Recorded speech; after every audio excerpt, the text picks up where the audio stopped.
Hello friends.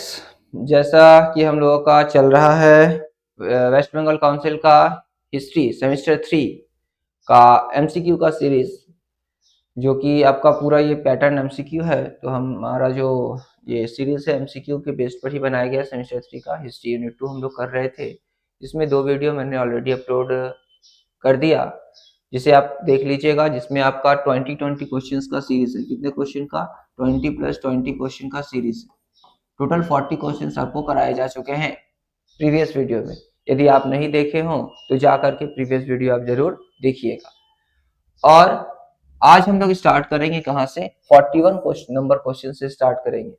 और आपसे एक और बात, आपको क्या करना है, आपको इस पूरे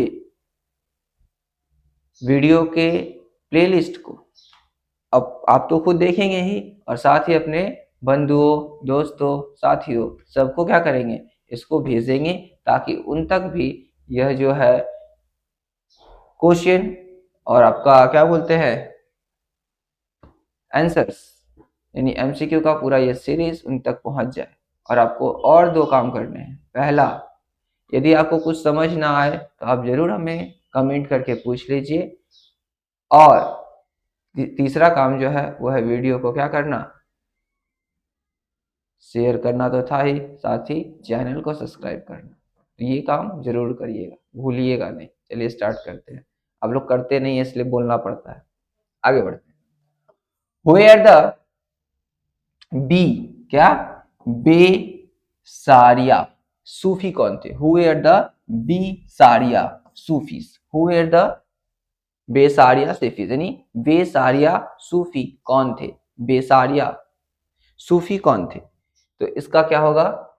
सरिया का पालन करने वाले। सरिया क्या था पिछली वीडियो में बता चुके। सरिया क्या है? इस्लाम धर्म, इस्लाम जो धर्म है उनका एक लॉ का बुक है, उसको सरिया बोलते हैं। सरिया का पालन करने वाला, सरिया का पालन नहीं करने वाला, या शासक या व्यापारी कौन थे? इसका आंसर होगा वो थे जो सरिया का पालन नहीं करते हैं। जो सरिया का पालन, सरिया कानून का पालन नहीं करते हैं। फिर से मैं क्वेश्चन कर दूं, बेसरिया सूफी कौन थे?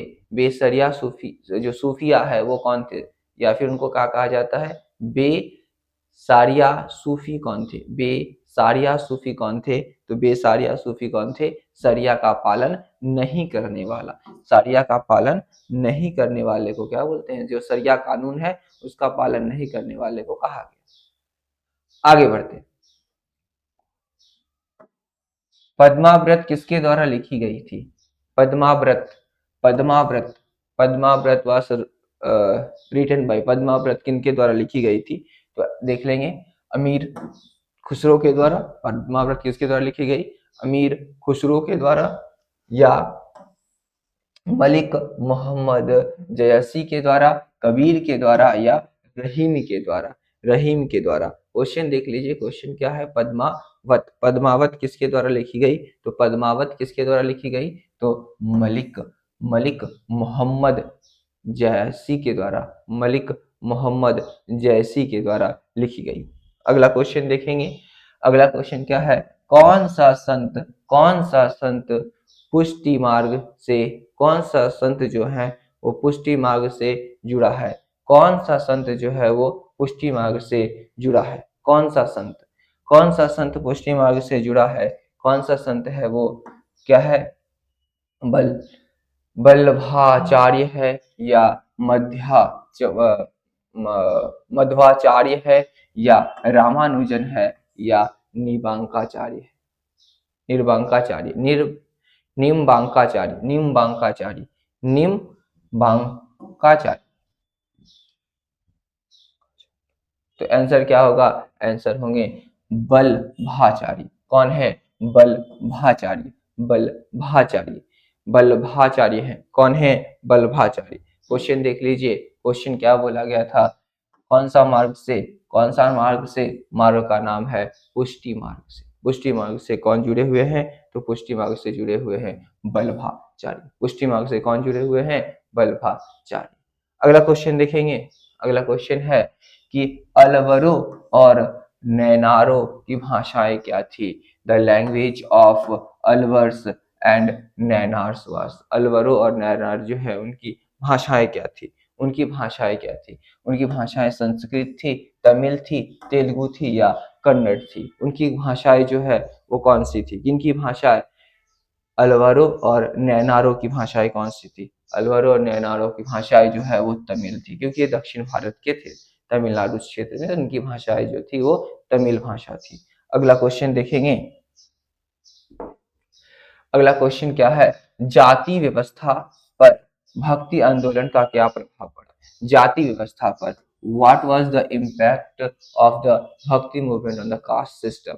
कास्ट सिस्टम पर यानी जाति व्यवस्था पर भक्ति आंदोलन का क्या प्रभाव पड़ा, जाति व्यवस्था पर भक्ति आंदोलन का प्रभाव क्या पड़ा, देखेंगे क्या प्रभाव पड़ा। इससे मजबूत इसे मजबूत किया, इससे मजबूत किया, जाति व्यवस्था को मजबूत किया, इसे चुनौती दी, इसे चुनौती दी, कोई प्रभाव नहीं पड़ा, या नई जातियां नई जातियों का सृजन हुआ। क्या हुआ, जाति को और मजबूती मिली, जाति पर कोई प्रभाव नहीं पड़ा, या जाति नई जातियां बन गई, क्या हुआ जाति इसमें तो होगा नई उसे चुनौतियां दी गई। यानी जो भक्ति आंदोलन के लोग थे वो जाति प्रथा का विरोध करते थे, जाति प्रथा का विरोध करते थे, तो क्या बोला गया, इसने क्या किया, इसने चुनौती दी, इसने जाति व्यवस्था को चुनौती दी। 46 नंबर क्वेश्चन क्या है, सिद्ध कौन थे, सिद्ध जो है सिद्ध कौन थे, देख लेंगे कौन थे।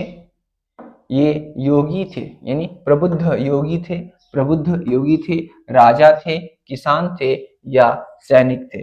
ये कौन थे, ये जो है प्रबुद्ध योगी थे, प्रबुद्ध योगी थे, प्रबुद्ध योगी थे। अगला क्वेश्चन देखेंगे। अगला क्वेश्चन क्या है, दखनी भाषा में लिखी गई, कौन सा भाषा में, दखनी भाषा में, दखनी भाषा में लिखी गई सूफी कविता कहाँ से है। दखनी भाषा, ये सब याद रखिएगा भाषा के बारे में, कौन सी भाषा और कहाँ पर, तो कौन सी भाषा है, दखनी भाषा, दखनी भाषा, कौन सी भाषा, दखनी लैंग्वेज, दखनी लैंग्वेज में कविता लिखी गई कहाँ से, कहाँ, उत्तर भारत से, दक्षिण भारत से यानी दक्षिण भारत से, बंगाल से या कश्मीर से, या कश्मीर से। जो भाषाएं थी, कौन सी भाषा, दक्षिणी भाषा, उसमें कहाँ से लिखी गई, तो इसका आंसर होगा दक्षिण भारत यानी दक्कन से लिखी गई। कहाँ से लिखी गई, दक्कन से लिखी गई। अगला क्वेश्चन देखेंगे, कौन सा मुगल सम्राट, कौन सा मुगल सम्राट सलीम चिश्ती का अनुयायी था, कौन सा मुगल सम्राट, तो मुगल सम्राट कौन फॉलोवर्स था, किसका, किसका, सलीम चिश्ती का। बोला गया which Mughal empires was the followers of Salim Chishti, Salim Chishti का अनुयायी जो है वो कौन मुगल था, कौन मुगल था, कौन था, बाबर था, अकबर, हुमायूं या औरंगजेब, कौन था। तो आगे बढ़ेंगे, कौन था, अकबर था। अकबर जो है, अकबर जो है वो, अकबर किसका, सलीम चिश्ती का अनुयायी था। क्या, सलीम चिश्ती का अनुयायी कौन था, अकबर था, सलीम चिश्ती का अनुयायी अकबर था।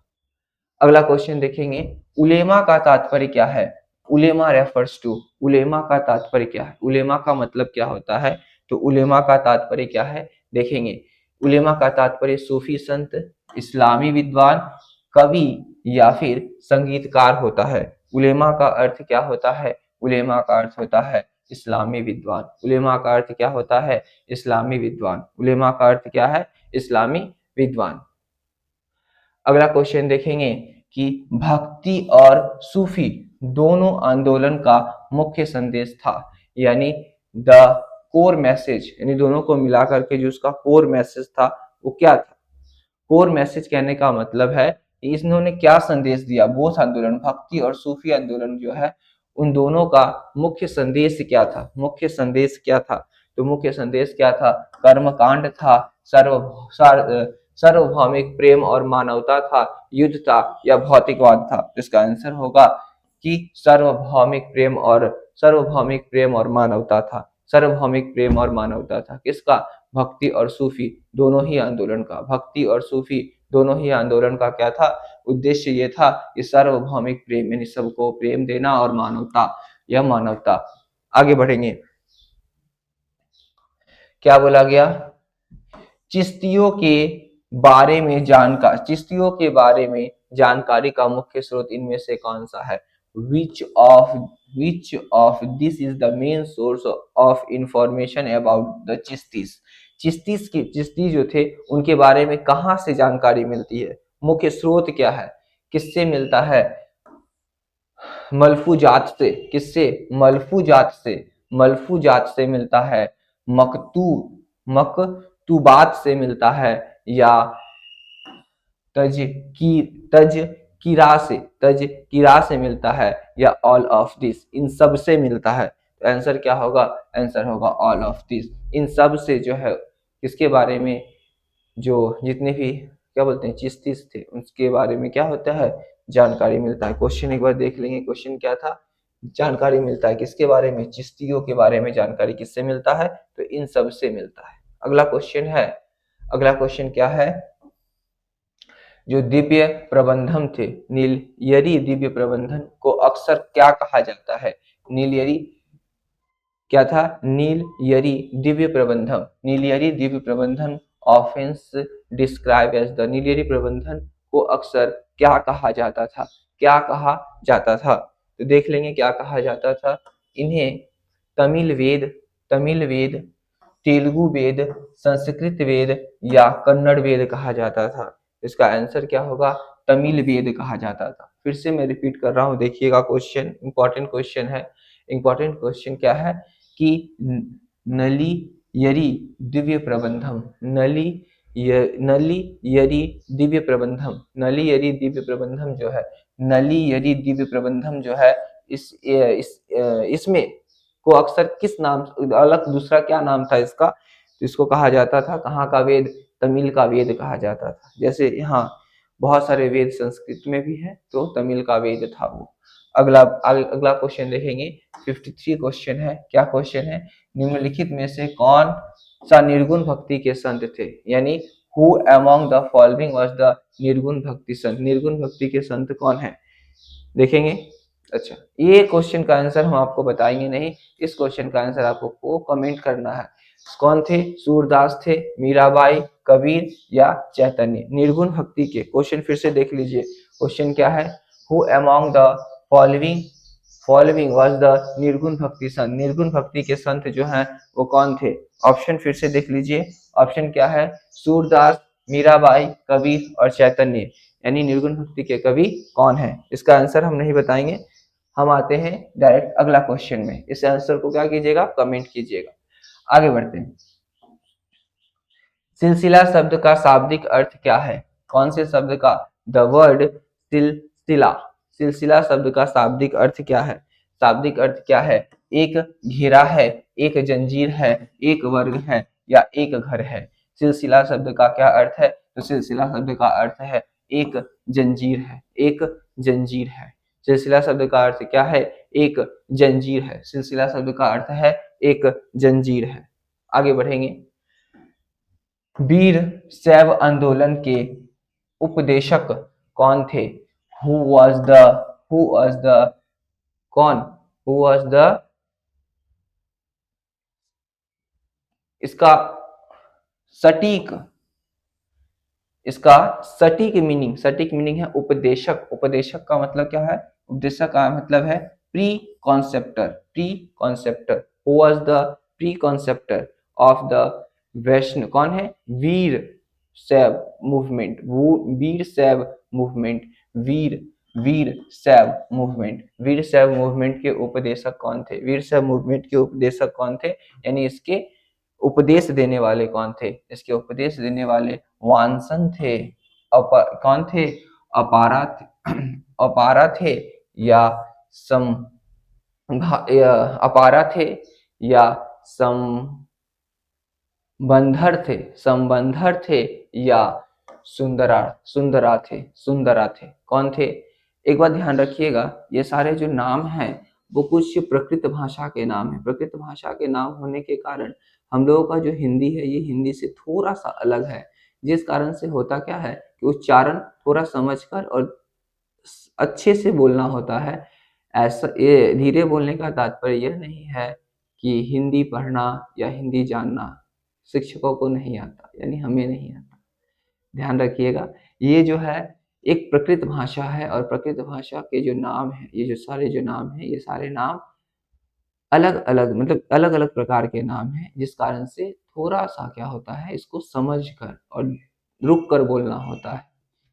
आगे बढ़ेंगे, क्या बोले, वांछन थे, अपारा थे, या फिर संबंधार थे, या सुंदरा थे। कौन थे देख लेंगे।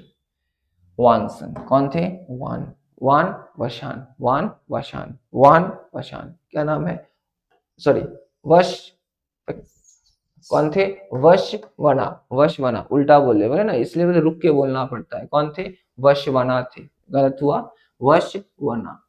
आगे बढ़ेंगे। सूफी संत को चिराग ए दिलाही कहा जाता है। सूफी संत को चिराग ए दिलाही, किस सूफी संत को, जो सूफी संत थे, कौन से सूफी संत थे जिन्हें चिराग ए देहली कहा गया। किस सूफी संत को चिराग ए देहली कहा गया, चिराग ए देहली, विच सूफी संत वास चिराग ए देहली नहीं है, दिल्ली लिखा हुआ है, उसमें से देहली ही कहा जाता था, अभी फिलहाल इसका नाम दिल्ली है, तो इसको देहली कहा गया। तो क्या हो गया, निजामुद्दीन औलिया, नसीरुद्दीन, या फिर बख्तियार काकी, बाबा फरीद किसे कहा गया, क्या नाम है इनका, नाम क्या है, नसीरुद्दीन को जो है वो कहाँ का, नसीरुद्दीन को कहाँ का, फिर से रिपीट कर रहा हूँ, नसीरुद्दीन को चिराग ए देहली कहा गया। किसको, नसीरुद्दीन को। अगला क्वेश्चन, नसीरुद्दीन को। अगला 57 क्वेश्चन है, क्या है,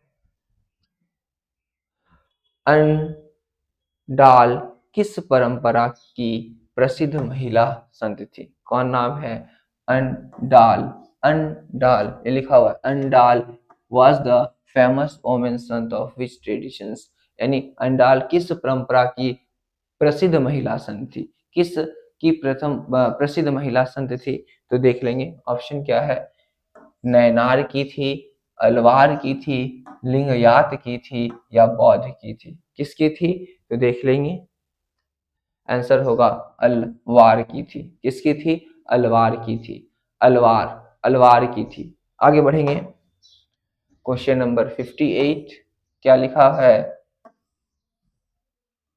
कौरेकाल